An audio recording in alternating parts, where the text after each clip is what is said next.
Bonjour, je suis le Moussoré Mohsin et je viens de lancer une nouvelle plateforme dédiée au développement personnel, au leadership et au digital sous le nom de Millennials. Je vous présente d'ailleurs son premier podcast que j'ai réalisé avec Asad Chkrona. Asad est né et a grandi à Tanger, au nord du Maroc. Il s'est installé à Casablanca il y a plus d'une quinzaine d'années pour travailler pour une multinationale qu'il a initiée au coaching, au management et à la formation. Pour assouvir sa passion pour le coaching, il s'est fait certifier par deux prestigieuses écoles, le Hassania et Polytechnique Paris. Asad parle 4 langues avec lesquelles il forme. Dans cette vidéo, nous avons eu l'occasion d'aborder des sujets tels que les choses à réaliser pour pouvoir avoir un bon équilibre entre vie personnelle et vie professionnelle, et aussi quelles sont les compétences clés qu'il faut développer aujourd'hui dans un monde en pleine transformation. J'espère que cette vidéo sera à la hauteur de vos attentes. A très bientôt. Si Assad, je suis très content de te recevoir pour le numéro 1, qui est le Millennials Show. Moi aussi, je suis très content d'être avec vous et de m'adresser à notre chère audience à ce sujet. Et merci de m'avoir invité. Barakallahu fik. Ben écoute, on va rentrer directement dans le vif du sujet. La dernière fois, quand je t'ai rencontré, j'ai été très curieux de ton parcours et de ton activité professionnelle. Et j'aimerais que tu partages avec nous ton expérience de coach et de certification et nous dire qu'est-ce qui t'a motivé le premier jour pour t'inscrire et suivre une certification en coaching. Je vais parler d'abord de mes motivations. Mes motivations ne viennent pas de mon âge d'adulte, mes motivations viennent un petit peu de mon tout jeune âge quand j'étais encore petit. Alors j'ai senti que depuis mon enfance, j'étais quelqu'un qui était très à l'écoute de l'autre, qui avait très envie d'aider les autres. Et même dans la famille, j'étais très recherché pour chercher du conseil et pour un petit peu évaluer les situations, les différentes situations qu'on vivait dans la famille. Donc ça m'a donné un peu une image de quelqu'un qui était un peu trop sage par rapport à son âge. Ok. Et je me suis peut-être imprégné un peu de cette image que les gens avaient sur moi et moi j'avais sur moi-même, ce qui m'a accompagné aussi même dans l'âge adulte. Et donc j'ai commencé à chercher un petit peu les métiers qui pourraient correspondre à cette identité, à cette personnalité et qui pourraient m'aider à m'épanouir tout en gagnant ma vie. Et puis, quand j'ai obtenu mon diplôme, ma licence, j'ai dû quitter ma ville natale pour entamer le voyage vers Casablanca, où j'allais commencer une nouvelle carrière professionnelle. Et subhanallah, en fait, j'intègre une multinationale américaine qui a ce concept de coaching dans la culture de la société. Et puis je rencontre des gens qui sont très passionnés par ce métier et qui vont me pousser à m'intéresser plus intellectuellement à ce métier. Donc je vais commencer à faire des recherches, je vais faire des lectures et je vais découvrir de plus en plus que c'est un métier qui est très noble, qui est un métier qui va aider les autres à s'épanouir en utilisant leurs propres ressources personnelles. Donc en fait, tu avais des prédispositions, on va dire, à ce métier. Et ton environnement professionnel dans ta société a été un environnement qui a favorisé, qui a développé de la prédisposition. C'est un peu ça. En effet, ouais, moi je crois personnellement que c'est un métier qui ne s'adapte pas normalement à toutes les personnalités. D'accord. Je crois fermement que nous naissons quelque part coach. Et puis on apprend notre métier en suivant une formation, en bouquinant, en assistant à des ateliers pour avoir une approche plus académique au métier. Mais la prédisposition, effectivement, au niveau de la personnalité, c'est quelque chose qui vient avec nous. Ok. Pour que ça puisse être honnête, authentique, ça puisse être ressenti par le client, il faut qu'il y ait une composante personnalité dans ce métier qui normalement ne s'acquiert pas avec le temps. Donc voilà. Et les autres aspects qui sont des techniques de coaching, des processus, les questions à poser, tout ça, ça peut s'apprendre. Mais Tu dois déjà avoir des prédispositions. Exactement. Ok, Voilà. ok, super. Est-ce que tu peux nous dire sur quoi tu t'es basé pour choisir l'école dans laquelle tu as été certifié? Ok, alors, une- c'est une question un peu délicate. Ouais. Euh, Au moment où j'ai commencé à faire mes recherches pour trouver la bonne école, j'avais beaucoup de choix parce que le métier était un métier à la mode quelque part au Maroc. Beaucoup d'académies étaient en train de voir le jour, beaucoup de centres de formation même online étaient disponibles. Mais je me suis dit que si je vais vraiment entamer ce voyage, il faut que je l'entame avec une institution qui soit reconnue par le sérieux, qui ne soit pas juste là pour gagner de l'argent, qui s'inquiète pour sa réputation. Et j'ai trouvé en l'école Hassaniya et ses partenaires cette institution qui va respecter tout ça. Puisque historiquement, c'est une école qui est très connue par la qualité des enseignements qu'elle donne aux étudiants. Et puis, elle ne construit pas de partenariat avec n'importe qui. Elle ne suit pas seulement l'effet mode. Ok. Et il y avait encore comment dire, des promotions avant la promotion à laquelle j'ai assisté, euh, qui étaient juste magnifiques. Je rencontrais de temps en temps dans des forums, des colloques de coach de développement personnel. Et les personnes qui représentaient l'école Hassaniya étaient juste des gens qui savaient de quoi ils parlaient. Voilà, donc le contenu, les gens qui donnent le contenu, et puis l'expérience qui a montré que les gens qui sortent de cette école sont des gens qui savent de quoi ils parlent. Sont valables. Exactement, exactement. Ok, super. Euh, Est-ce que tu peux nous parler un peu maintenant de ton expérience en tant que coach? Ou avant ça, j'aimerais bien que tu nous dises, moi je suis curieux en fait sur ces aspects coaching, développement personnel. Moi je me suis plutôt auto-formé.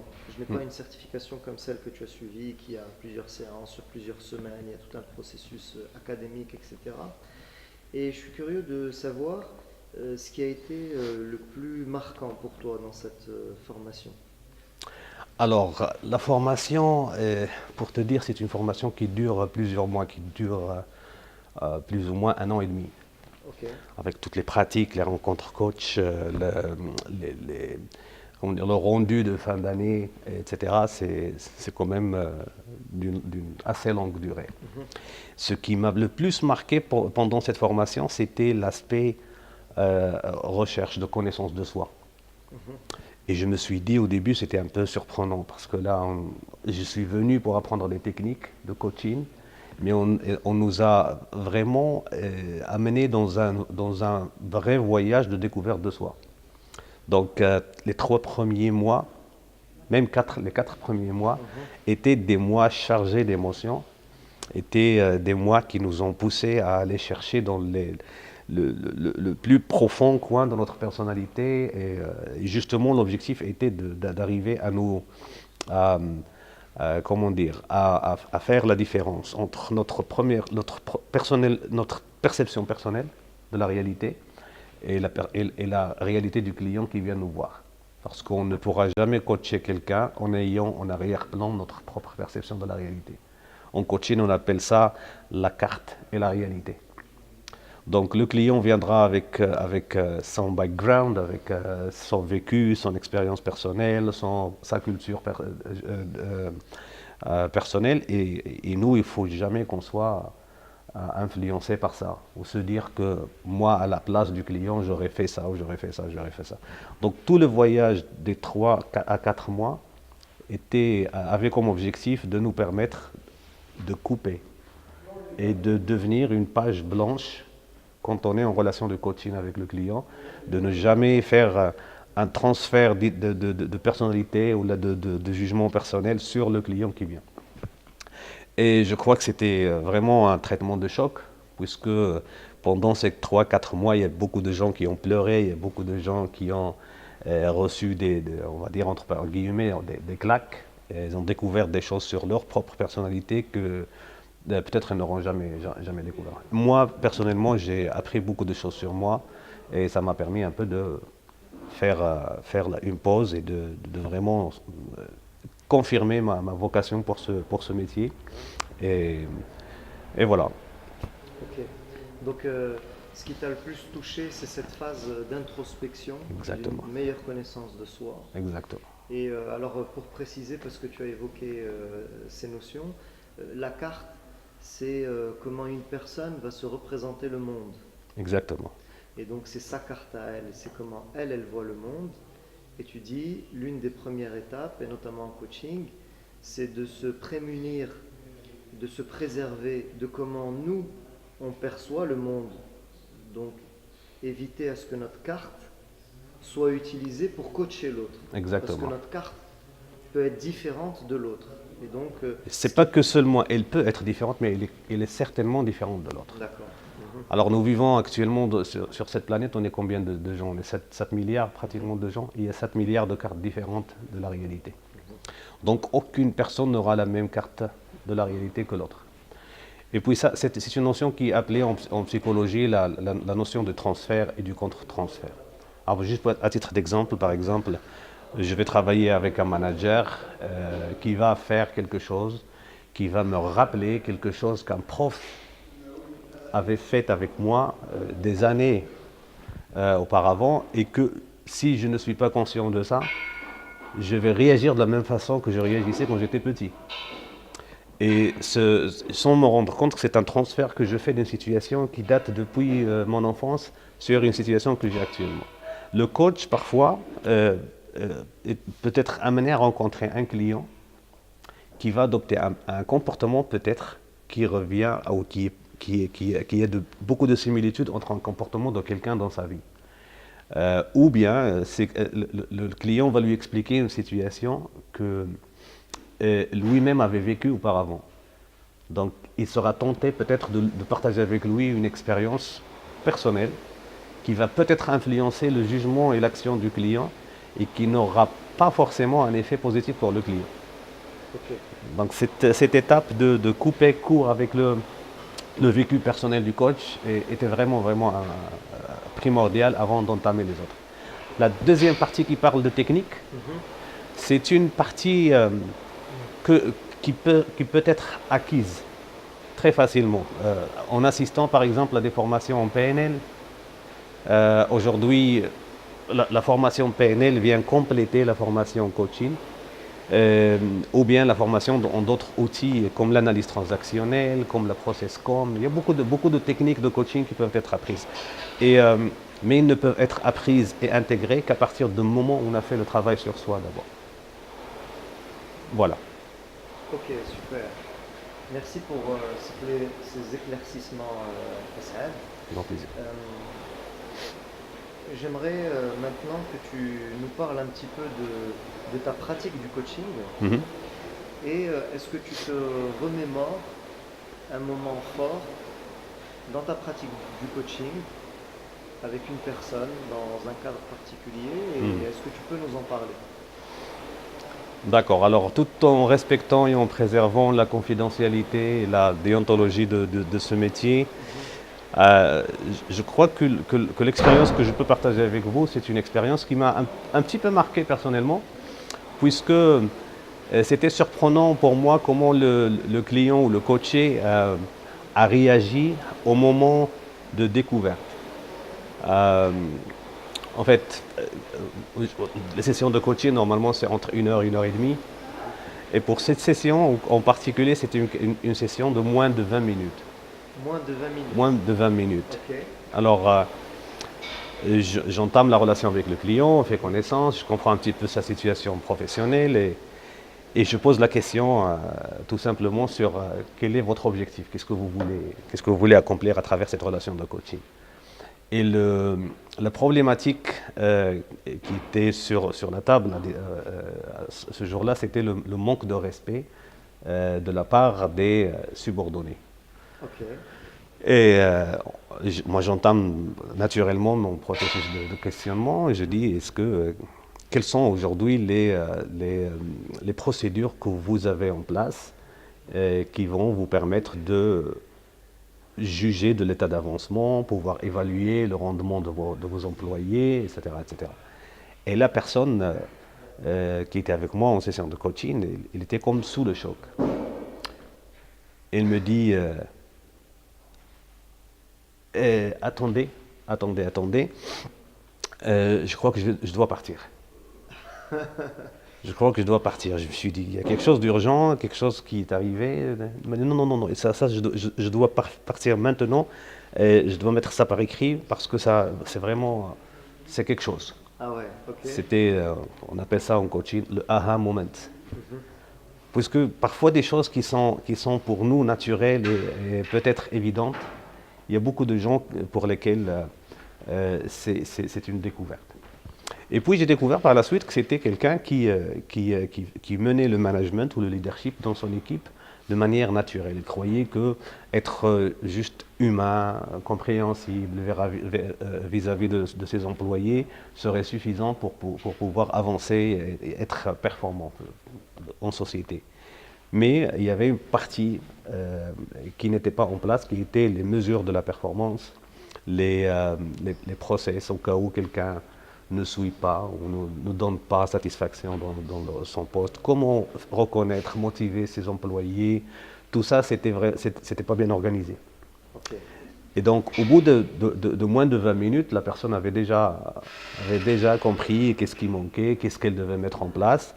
Et quelques jours après, elle est revenue vers moi pour me dire, voilà, j'ai établi un plan d'action.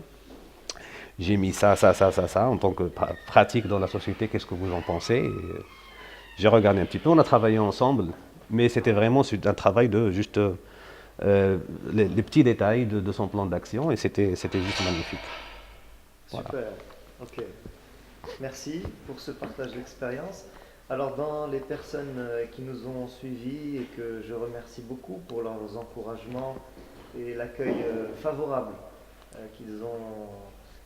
avec lequel ils ont accueilli notre projet, j'ai eu des personnes qui nous ont posé des questions.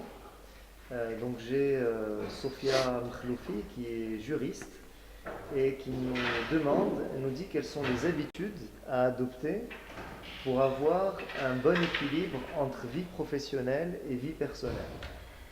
Qu'est-ce que tu en penses, Hassan? Je crois que c'est une question qui est magnifique, surtout dans le moment actuel où on est bombardé par les médias sociaux, on est bombardé par tout ce qui se passe à l'extérieur et effectivement on n'a pas le temps de s'arrêter et de réfléchir effectivement à cet équilibre. Donc je vais commencer un petit peu à répondre à cette question en expliquant le processus de coaching parce que c'est une question qui est assez récurrente dans le domaine du coaching. Okay. Donc, ce qu'on fait avec les gens quand ils se présentent avec cette question, c'est qu'on va les inviter à travailler vraiment sur 3 étapes. La première étape, c'est l'étape de l'assessment, de l'auto-évaluation. La deuxième étape, c'est l'étape de la planification. Et la troisième, c'est l'étape d'action. Alors, la troisième étape est la plus longue, puisqu'il va nous inviter à mettre en pratique tout ce qu'on a évalué et planifié. Mais c'est vraiment la première étape qui va nous aider à avoir un plan qui est solide et qui va nous garantir que tout le travail qui sera fait dans la dernière étape sera un travail qui est cohérent, qui va durer dans le temps, on ne va pas le changer à chaque fois. C'est toujours la phase d'analyse qui est la plus importante. Exactement. Exactement. Puisqu'on ne s'arrête pratiquement jamais à penser et à se dire ok, je suis en train de me sentir très stressé, anxieux, je ne dors pas bien, ma santé commence à ressentir l'impact et je me pose très rarement la question pourquoi. Peut-être j'attends qu'un signe grave comme un problème de santé surgisse pour aller voir un médecin, pour lui poser des questions et c'est après le conseil du médecin que j'irai effectivement faire un peu plus de sport, prendre plus de pauses, aller en voyage, etc. etc. Mais le faire d'une manière proactive et travailler sur ça avant que le problème ne surgissent, ça requiert un travail de discipline personnelle qui n'est pas présent chez tout le monde. Donc l'auto-évaluation, dans cette étape, qu'est-ce qu'on va faire? La première des choses, c'est de vraiment se dire c'est quoi mon projet de vie. Pourquoi je suis là, qu'est-ce que je veux faire, qu'est-ce que je veux accomplir avant de mourir. Et il y a parfois des exercices de coaching qu'on fait qui sont un peu choquants pour les gens. Il y en a qui vont pleurer, il y en a qui vont vraiment se mettre dans des moments de réflexion qui sont assez poussés. Donc c'est quoi mon projet de vie, c'est quoi mon objectif principal. Et puis à partir de là, on va travailler sur les valeurs. À quoi je donne vraiment de la valeur dans ma vie? Quelles sont les choses importantes? Est-ce que c'est la famille? Est-ce que c'est le travail? Est-ce que c'est l'évolution? Est-ce que c'est l'argent? Est-ce que c'est l'amitié? On travaille sur une hiérarchie des valeurs personnelles pour qu'elles puissent nous servir par la suite comme une boussole. Après, toutes les actions qu'on va faire par la suite vont passer par le filtre de ces valeurs. Par exemple, si moi je dis que pour moi la famille est la valeur numéro 1, oui. Et puis je passe 14 heures de ma journée à travailler et je ne le dédie pas à la famille, il y aura forcément un déphasage entre mes valeurs et ce exactement. Que je fais concrètement. Et une lutte personnelle, et après je vais culpabiliser, et après je vais peut-être tomber malade par la suite et rebolote. Donc objectif personnel, valeur personnelle, et à travers ça on va travailler sur les priorités. Et au moment où on aura ficelé tout ça, c'est là où on va commencer à planifier. La planification, qu'est-ce qu'on va faire? Dans l'étape de la planification, on va travailler sur les 4 composantes de l'être humain. Les 3 C et le S. D'accord? Le 3C, c'est le cerveau, le cœur, le corps. Les besoins de ces 3 composantes doivent être prises en considération dans la planification. Et puis les besoins de l'esprit qui viendra au sommet de la pyramide compléter le tout. Donc qu'est-ce que je vais faire au niveau des besoins du corps? Le sport, bien me nourrir, bien dormir, arrêter de fumer peut-être. Toutes les choses que je vais mettre en pratique pour prendre soin des besoins du corps.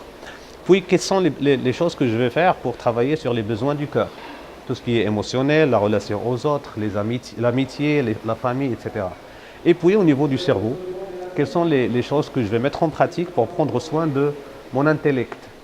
La lecture, les conférences, les formations, juste une discussion entre amis qui peut peut-être entamer quelque chose de constructif au niveau de mon cerveau. Et puis, pour ne pas oublier la partie spirituelle qui, pour nous musulmans, est très importante, il faut en prendre soin, il faut vraiment planifier les choses que je dois faire, faire sa prière à temps, faire zakat, siyam, c'est tout le travail spirituel. Il ne faut pas que ce soit un travail qui soit fait de manière hasardeuse, il faut que ça soit fait d'une manière aussi planifiée. Donc les 4 composantes sont très importantes et on va vraiment inviter le client à mettre ça par écrit pour que ça soit fait d'une manière bien organisée.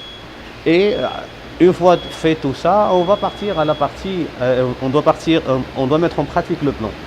Donc c'est le processus de l'action. On va travailler avec le client pour se motiver à l'action. Et pour aller à l'action avec un mindset de qu'est-ce que je vais apprendre avant de faire l'action, qu'est-ce que je vais apprendre de cette action, quand je reviens de l'action, qu'est-ce que j'ai appris, est-ce qu'il y a un déphasage, est-ce que j'ai appris ce que je voulais apprendre, etc. Il y aura un processus de feedback qui va se nourrir petit à petit, il va nous permettre de corriger ou appuyer des actions qui vont nous donner des résultats, etc. Donc on part à l'action avec l'idée d'apprendre quelque chose derrière et on ne le fait pas non plus à obtenir d'une manière juste naturelle.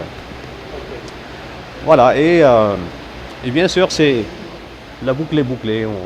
C'est quelque chose qu'on ne va pas faire une seule fois, on va suivre avec le client. L'amélioration continue, dans exactement. un process d'amélioration continue. Exactement. Ok, c'est super là, les conseils que tu donnes, parce que c'est des conseils structurés, et notamment tu pars d'un point de départ qui est que chacun Il doit être capable de déterminer sa mission de vie, ou en tout cas, qu'est-ce qui va le satisfaire le plus vers la fin de ses jours. Mhm. Euh, voilà, sinon, day to day, moi je peux donner peut-être deux conseils. Le premier, c'est il faut être à l'écoute de soi, à l'écoute de son corps, à Bien sûr, l'écoute de soi, parce que notre corps, notre psychique, notre cœur nous envoie des signaux c'est clair, et parfois on ne leur accorde pas suffisamment d'intérêt.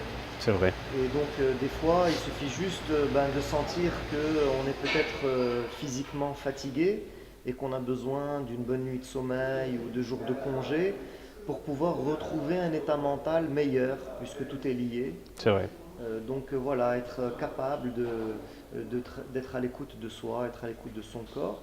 Et la deuxième des choses, c'est qu'au final, les extrêmes ne sont jamais bons. Bien sûr. Elle va prendre une chose à l'extrémité, je ne sais pas, faire du sport de manière excessive ou travailler de manière excessive. C'est pour ça qu'il faut trouver les bons dosages. Mais là, c'est vrai, dans ce que tu dis, ça revient d'abord à définir qu'est-ce qui est le plus important pour moi. C'est là où je vais C'est clair, pouvoir c'est clair. doser mon temps. Si je peux juste ajouter un commentaire, je ne me rappelle plus si c'était Randy qui disait ça quand on lui posait la question quel est le secret de ta zen attitude, de ton calme. Il disait moi quand je mange, je mange. Et les gens ne comprenaient pas ça. Parce que combien de fois on est en train de manger, on est en même temps en train de lire un mail, on est en train de prendre note de quelque chose et on ne prend pas vraiment le temps de prendre plaisir à ce repas. D'apprécier le moment. Exactement. Cette incapacité d'apprécier le moment, il est juste destructif pour notre esprit et notre physique. Et puis, des moments de pause. Des moments de pause dans la journée qui peuvent être pour la prière, peut-être pour la réflexion, pour la méditation, mais vraiment de planifier ça. Au lieu qu'on prenne la journée depuis le début jusqu'à la fin à un rythme accéléré et qu'on ne s'arrête pas, vraiment comme on le ferait peut-être sur l'autoroute. On nous demande de s'arrêter chaque 2 heures, c'est la même chose dans notre vie. Et parfois, on va se rendre compte tout simplement qu'on ne respire pas bien. Exact. Juste, on est en train de discuter, on est en train de parler, de travailler, et à un moment donné, notre corps va nous demander de respirer. Et parfois, on est assis en bureau, et tu entends quelqu'un qui va faire le fameux geste de... Il ne sait même pas pourquoi il le fait, mais c'était juste son corps qui lui dit « Attends, tu ne respires pas bien, là je vais t'obliger à respirer ». Donc pourquoi pas le faire d'une manière qui soit pensée, proactive. Exactement. Ok, super. Voilà. Alors on a une deuxième question, elle nous vient de Hassan Haliba, donc qui est coordinateur qualité, et il nous dit quelles sont les compétences essentielles pour vivre dans l'environnement actuel, un environnement où le digital a pris une bonne part de nos vies personnelles, professionnelles, au vu du contexte actuel dans lequel nous vivons. Quelles sont finalement les compétences essentielles pour vivre ça, selon toi, Saad? Le premier conseil peut-être que je vais dire pourrait choquer beaucoup de gens, et c'est qu'il ne faut pas faire résistance à cette nouvelle réalité. Puisque beaucoup de gens, quand ils entendent digital, ils lient peut-être ça à déshumanisation. Ouais. Donc ils vont dire digital c'est machine, humain c'est humain, et il faut qu'on lutte contre ça parce que sinon on va devenir des robots, etc. Alors que le digital il est là pour nous faciliter la vie, pour nous rendre la vie plus pratique, pour nous permettre vraiment d'accorder du temps à ce qui est important, qui est l'humain. Donc ne pas faire résistance à ce digital et l'embrasser et l'accueillir. Puis il faut s'y adapter à 2 niveaux. Au niveau du hard skill, des compétences techniques. Il faut apprendre à manipuler un ordinateur, à manipuler un smartphone, à manipuler des bases de données, à tout ce qui est la technologie. Il faut savoir comment la manipuler correctement. On peut se former dessus, on peut demander conseils. Il faut se mettre à l'utiliser. Parfois on voit une nouvelle technologie qui sort, on est perdu. et on coupe. Donc embrasser ce changement, apprendre à l'utiliser de manière sur le volet hard skill, mais ne pas oublier que l'humain dans ce nouveau monde du digital va prendre encore plus de force. Ça ne veut pas dire que l'humain va être sur un deuxième plan, mais l'humain prendra beaucoup plus de force. Et donc tout ce qui est communication, tout ce qui est communication avec l'autre, tout ce qui est intelligence émotionnelle, tout ce qui est mindfulness, tout ce qui est méditation et tout le travail qu'on va faire sur l'humain, il prendra beaucoup plus d'ampleur dans le futur. Et on aura besoin effectivement de travailler sur ça. Donc si je dois résumer, je dirais embrasser ce changement, ne pas faire résistance, se former sur cette nouvelle réalité digitale, mais prendre soin de son côté humain qui va toujours être là et qui va prendre plus d'ampleur contrairement à ce qu'on croit. Ok. Alors moi je pense qu'il y a une compétence en particulier à développer, elle est toujours bonne, quelles que soient les périodes. Mais je pense qu'elle est encore plus nécessaire aujourd'hui qu'avant, c'est la capacité à être concentré sur quelque chose que je fais à un moment donné. Pourquoi? Parce qu'aujourd'hui le nombre d'interruptions que nous avons est beaucoup plus important que... Ça c'est clair. Il y a des années. Peut-être que quand nous étions jeunes, pour avoir un moment d'interruption, je ne sais pas, il faut que tu te lèves de ton bureau, que tu ailles allumer la télévision ou que vraiment il y ait une volonté d'interrompre ce que tu fais pour faire autre chose. Interruption forcée. Voilà. Aujourd'hui, avec les smartphones, avec les notifications, on a, et avec les réseaux sociaux notamment, et ils sont faits de telle sorte à ce qu'il y ait des sollicitations permanentes. Et du coup, il y a des pertes de concentration aujourd'hui. Et il y a des difficultés à rester concentré sur quelque chose que je vais faire, une tâche que je vais faire, pendant par exemple 1 heure de temps. Et du coup, ça nuit à l'efficacité de chacun de nous et ça nuit au rendement de chacun de nous, quelle que soit la discipline, que ce soit personnelle ou professionnelle. Et donc, je pense qu'il y a une compétence essentielle aujourd'hui qu'il faut être capable de développer.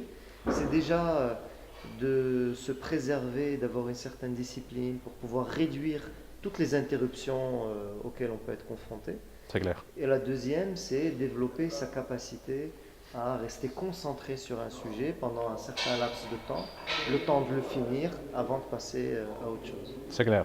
Alors, les recherches ont montré une réalité un peu étonnante et peut-être je vais surprendre plus d'un. Et c'est que notre capacité à nous concentrer sur une tâche à la fois, elle est passée, enfin, un poisson rouge aujourd'hui nous dépasse. Nous dépasse sur sa capacité de rester concentré sur une seule chose. Alors la capacité de se concentrer d'un poisson rouge était en 2016, était de 9 secondes. L'être humain en 2016 était de 8 secondes. Donc je vous invite à imaginer aujourd'hui, en 2019, notre capacité à nous concentrer, elle est de combien? Évidemment, c'est quelque chose qui devient de plus en plus impératif de travailler sur sa capacité de concentration. Ok, super. En tout cas, j'ai pris beaucoup de plaisir à discuter avec toi durant ce moment. J'espère que les personnes qui nous ont suivis ont trouvé de l'intérêt aussi sur ce contenu. N'hésitez pas à nous mettre en commentaire qu'est-ce que ça suscite en vous, cette discussion. Et s'il y a peut-être d'autres sujets de discussion que vous aimeriez que nous développions. Merci encore, Si Assad. Avec grand plaisir. Et à très bientôt, peut-être dans un prochain Millennial Show. Inch'Allah, le plaisir est partagé. Et voilà, comme tu as dit, toute question est bienvenue. On fera de notre mieux pour répondre.